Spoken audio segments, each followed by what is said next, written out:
Wakey, wakey. It's 6:26. I've been driving for about half an hour. I'm on my way to the Meadows to drive White Tiger and Stonebridge Simba. I thought I'd give you guys an update on last night. I was trying to write some of them before I left. I fell asleep last night writing the updates. So I got halfway through Sunshine and Shades, and I woke up to a barrage of is he okays. My apologies, obviously. I was a little bit tired last night. So a long night for me. I don't usually drive. Well, I guess I only drove 4, but I warmed some up, and we had a lot going on. For those of you who don't, and you wouldn't know, there's a yearling auction going on right now on Gate. It closes around noon for a lot of the horses. So there's a couple of horses I was watching on there. Plus, I was going over one last time the Buckeye sales catalog just to see if there was anything that caught my eye. There was about 5 or 6.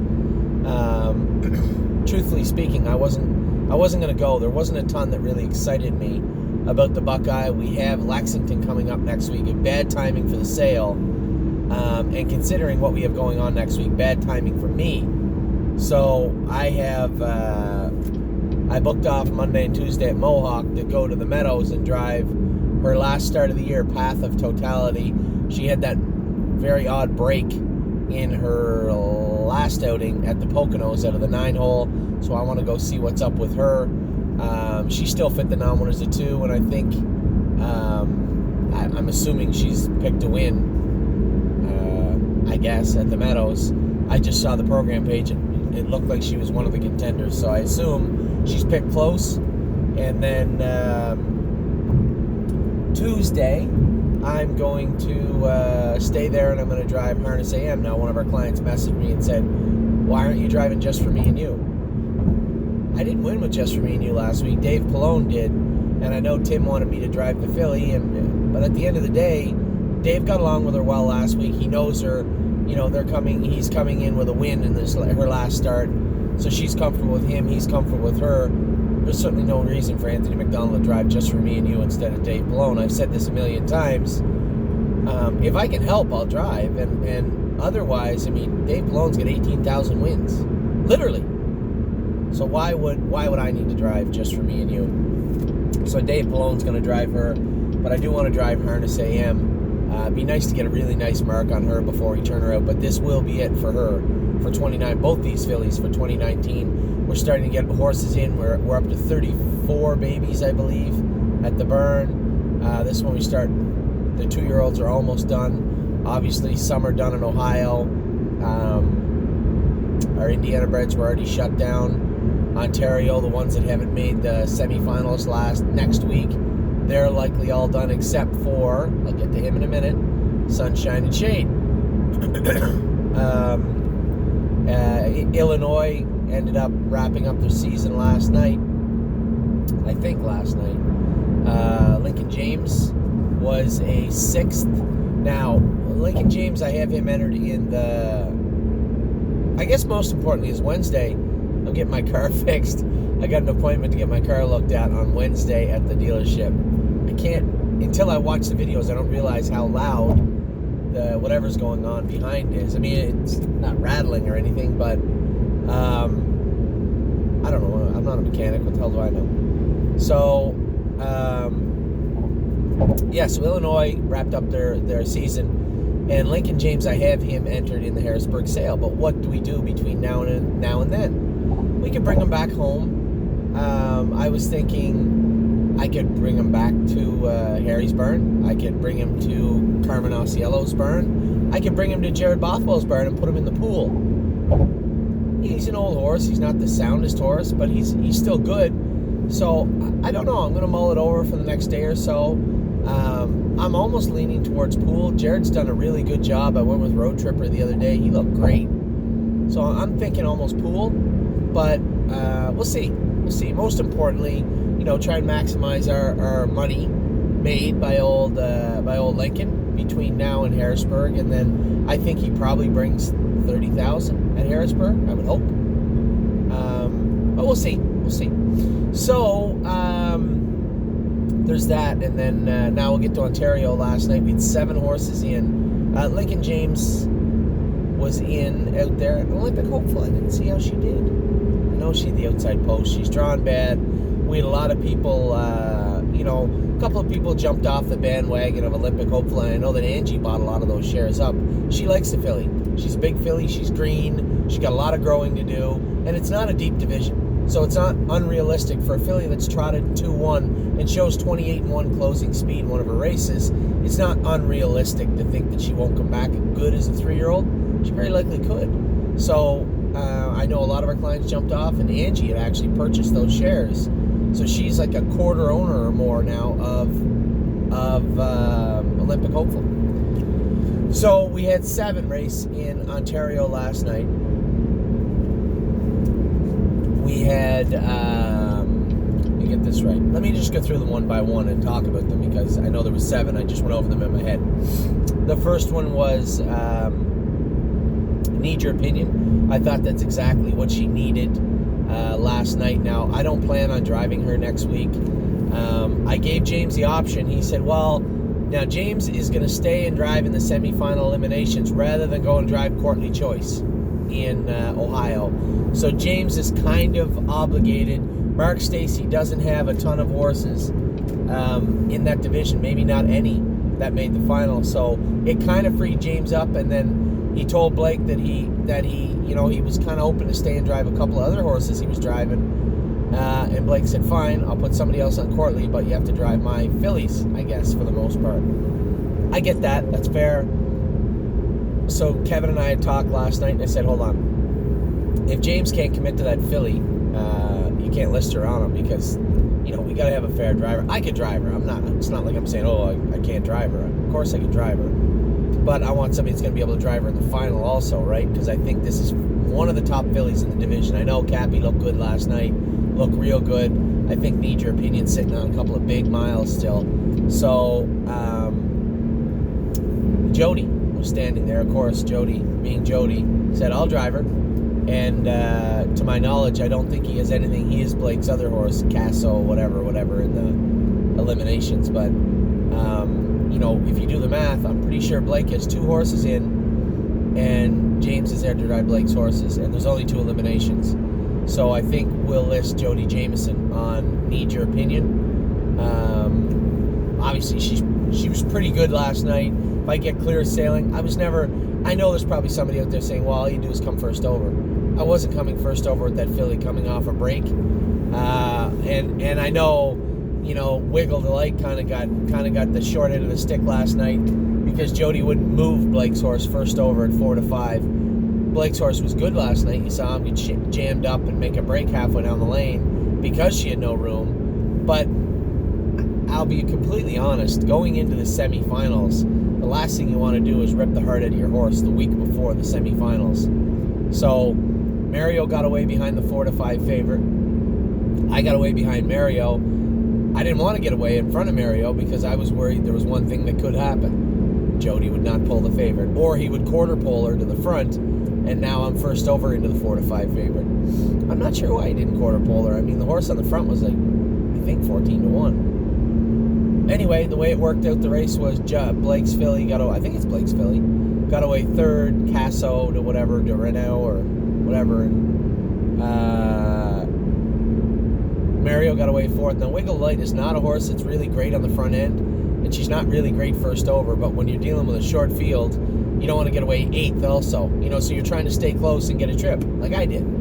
But leaving inside me, he didn't have that option. I was never going to cross over in front of him. I was just going to back up in behind him just to hedge my bets in case something went on with Jody. I thought leaving the gate, the way the race shaped up quickly, Jody would just quarter pole to the front. That would have been tough first over. But there's not much you can do. You got to play the hand you're dealt, right? Mario tried to flush him out. He wouldn't come. There was not even an inclination he was going to come. And he had to advance with Wiggle Light. She's not a first over horse. We'll talk about another filly that's not a first over horse in a minute. I ended up with a perfect trip with Capistrano, and she absolutely pounced on them halfway down the lane. What a big mile for her. Talk about her in a minute. we start with? Need Your Opinion. So Need Your Opinion made it into the semifinals. Looked great. Probably sitting on a good mile. Jody's going to drive her. Next division was Miss Brampton Beast, I believe. She came out of the 4-hole, getting into the last turn. Another filly that's not usually good first over. I'd like to get her to the front, but I think they went like 26-2, and there's not much I can do about that. So when I moved her, I'm like, ooh, she got some kick to her when she was coming first over.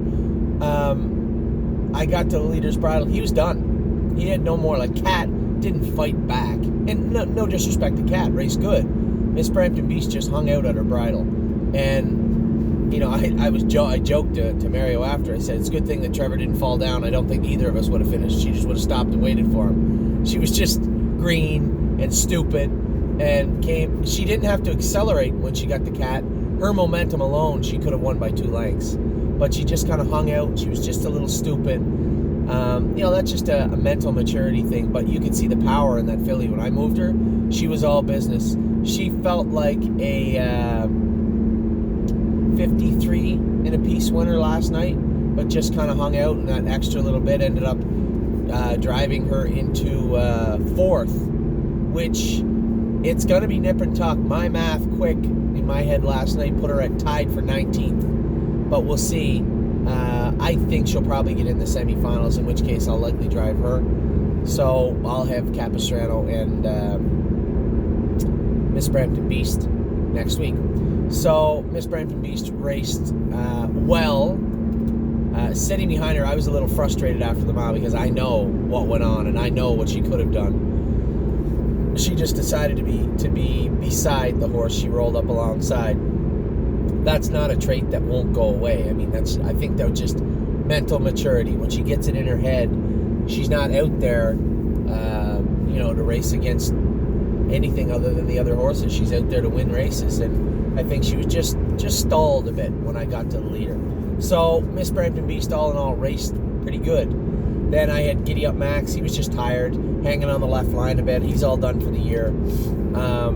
It's tough when you got such a well-bred colt, and he won so convincingly at Georgia. You're like, 56 could be 54 and another couple, like Frontier Cruise has been. But he's just tired, and he's hanging out on that left line. I think something's bothering him. Not a big deal. Probably just time to shut him down. And in that race was obviously Sunshine and Shade. A lot of people asking, what happened to Shade? What happened to Shade? And as I said, I fell asleep doing the reports last night. I heard the commotion behind the gate. James said Shade went up to the gate and he was sharp. Now, we have the bit we have on him his whole life. We had that bit on him. And it's a straight bit with rubber covering. And James said he just got fighting going up to the gate and got a little ornery and threw himself, just had a little flipper, threw himself and ran sideways and hit Mike Saftick's wheel and made a break. He had a little cut in his leg, but it's nothing. I had pressed him after about it, and he said, maybe it's that bit, but he's never really aggressive, right? We just put earplugs on him 2 weeks ago because he was a little sharp in the qualifier, but not like this. And it's not that he was a runaway or hot. He was good and sharp, but just good sharp. And grabbing a hold of his bit like his mouth like that, I think it could have been the bit. I mean, let's be honest. We've all seen Sunshine and Shade train down. I don't ever remember him making a break, ever, at any point. So Sunshine and Shade, a pretty anomalous break last night. A little, obviously the timing sucks. We were also excited to see him race, but James was smart about it. He said, Anthony, I want a mile in 2:20. I just kept him way back because I know you're going to want to requalify him on Tuesday. You're correct. I do want to requalify him on Tuesday. So he will qualify Tuesday morning, but outside of a kick in the butt for us, nothing doing there. Just a mistake by a green 2-year-old going up to the gate, maybe just a little too sharp to get at it, his first start. Now, the silver lining there is Shade always wants to finish up hard and always races well. Mile went 52-3. He wasn't ready for 52-3. So, not the end of the world maybe that he made a break. We'll qualify him back Tuesday at 56 maybe. And then he can restart his 2-year-old career. That was 4. Then Mario went Inland Beach. Now, Inland Beach, I did send a message out this morning. It's a little upsetting. Here's a filly that raced pretty good all year and tried her heart out. Wasn't quite to the level yet of our best fillies or the best fillies in Ontario. I think she finished around 25th overall in the grassroots division, maybe 26th. But tries, doesn't she? And she's going to make a decent 3-year-old. She's got a big body to grow into. She's got the right attitude. She got the right tools. She can be any kind of filly at 3. And she has avenues these other fillies don't have, is that she's still eligible to some of the Maritime Stakes next summer that go for pretty decent money down east. So some roads for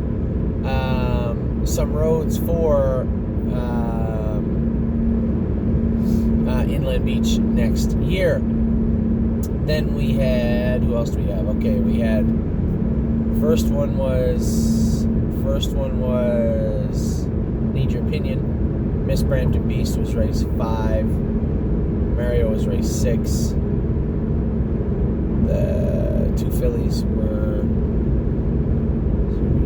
okay. So next we have race 9, which was Capistrano and Wiggle Delight. I talked about that earlier a little bit. You know, it frustrates me a little bit because I know that I give everybody a wide berth about everything, right? Because it's your money. It's your money and it's your opinion and anybody can have it. And I appreciate that and respect that. But it bothers me a little bit when people, you know, message and say, why can't James drive Wiggle Delight? Or why can't, I don't like the way Mario drives. Let's just clear the air just a little bit here. Mario Bergeron has just a tick under 8,000 wins lifetime. Just a tick under 100 million made lifetime in purses. Not many people have $100 million made. Not many at all. And he'll get there. So he's coming up on, he's got 98, just under 98 million made in purses in his career. So he won the Earl Rowe in Georgia. He wins races all the time for his brother. Has had a very, very good career. For people to say, I don't like Mario driving a horse is a bit unfair. And I guess to each his own, right? There's lots of people that I don't like betting this horse driver. I don't like this, the way this guy drives. Listen, there's lots of people that don't like the way I drive at all. It's not the end of the world. I get over that and I got thick skin. But I tend to stick up for the people that are in the stable, right? These guys come to the barn every day, work their butt off to try and do the best they can for you, because if they don't, it reflects poorly on them. So a guy like Mario knows that he's probably in the twilight of his career somewhat, coming up on it anyway, and still a very useful driver. But I wish everybody would just take all this with a grain of salt, right? I hear people all winter gripe about the way James drives our horses. You know, and people gripe about the way I drive our horses also. The way Harry trains or Jason trains or this guy or that guy, I get that. But I cut everybody some slack, right? If nothing else, Mario Bergeron works hard at the barn. And people can say what they want. He's had a pretty good run over the last 2 months. Miss Brampton Beast is coming around. Wiggle Delight's had her moments also where she's been very, very good. Frontier Cruise is coming around. And Mario only wants to do what's best for everybody, right? He jumped off of Frontier Cruise because he didn't believe he was getting along with him very well. He didn't list himself on Sunshine and Shade in the qualifiers or the races because he thought that maybe James was a better fit for him. So, I mean, I have respect for people, you know, put yourself in his shoes, as I said. This is a guy that's got 8,000 wins. Just to put it in perspective, I haven't lit the world on fire as a driver, but I got 3,000. He's got 8. Now, granted, he's been driving as long as I've been on Earth, probably, but pretty good career, all in all. So, as I said, Mario got away in the 4-hole. It wasn't his fault. He got away in the perfect spot. If you want to land in a race, let's get away behind the 4 to 5 favorite so we can follow her. Unless the guy driving the 4 to 5 favorite doesn't move. I don't know how happy Blake was that Jody didn't move. I mean, he was running over people halfway down the lane. I think he ended up making a break and finishing 8th. So probably not the trip you want going into the semifinals either. But nevertheless, Jody's a very decorated driver too. So it worked out great for me, but it worked out kind of shitty for old Wiggle Delight. So that was it. We raced 9 horses last night. Jeez, I feel I'm missing one. First one was Need Your Opinion, Miss Brampton Beast, Giddy Up Max, Sunshine and Shade, Inland Beach. No, Wiggle, Capistrano. That's 7. So we raced 7 last night. Pretty good night last night. And, I said this going to the track. I felt good last night. I had a couple of good nights of sleep. Obviously, after Delaware, I was down in the dumps. I was a little depressed. But, nobody was worse for wear coming out of Delaware. The good news was, Yes is headed to the Irv Miller stable, had left for the Irv Miller stable. He's going to race him in the Simpson next week in Philadelphia. Then he's got a couple of races in Indiana. Could be a good fall for Yes. And the other filly's going to come back. We're going to race her once or twice at Mohawk Globetrotting, and then she has the Breeders' Crown. It was just the surface at Delaware. You could see, and a horse like Ailsun, who you've seen have really difficult times with surface changes from Northfield to Scioto. We saw that. We had to make some significant shoeing changes just to get her over Scioto. And then, again, she struggled with another surface change to Delaware. And it just was so frustrating because given the post position draws in Delaware, those are really our 2 best shots of the day. Ailsun and Globetrotting, and they both made breaks. So it was a real tough thing for me to take. It's a very tough time of the season for me. It's hard sometimes for me to transition between talking to people about the sales and what we're trying to achieve, being the company guy, and then jumping in the bike and racing horses, especially in taxing situations like Delaware or last night with stake races. So it did take me a couple of days to recover from Delaware, but I always bounce back. And it's easier too when we have a burn that can get the shit kicked out of it on Wednesday and come out swinging on Friday. And I think the fillies raced good last night, made a good account of themselves. Everybody really did what they could, and it was a great outing. So Friday was good. A good end to a very mediocre week. Obviously, Sunshine and Shade was a bit shitty, but it's not the end of the world. That happens. I think anybody that knows Shade, you've seen him train down, you've seen the adversity this colt has overcome to get to the races in September. You've seen how talented he looked in his qualifiers.